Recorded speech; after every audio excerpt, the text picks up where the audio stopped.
Cara, eu diria que o caldo já está entornando.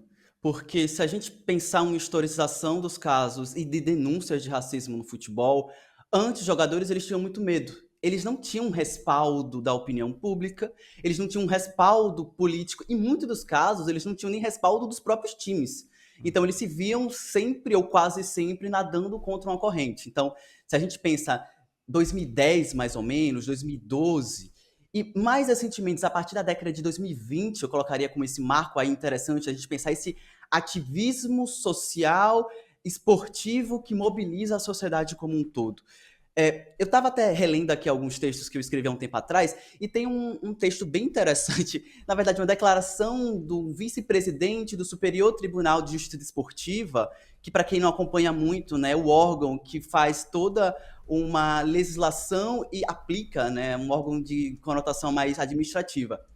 E ele falava, na época, que não havia punição porque não havia denúncia.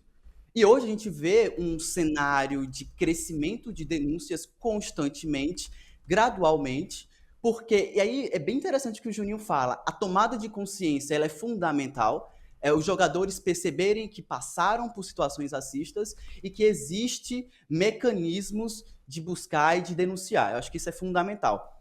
E em relação à forma como isso tem causado um efeito na sociedade, eu diria que isso é muito positivo, mas tem alguns asterísticos e tem algumas lacunas ainda que os clubes evitam, e aí eles deliberadamente eles se esquivam, principalmente quando tem reuniões de modificar estatuto. Por isso que a gente vê, já vou adiantar aqui um pouquinho, por isso que a gente vê punições bem brandas, né? Essa pataquada, sabe? Sim. 50 mil e ainda jogos de portões fechados, sendo que o time foi eliminado no jogo seguinte.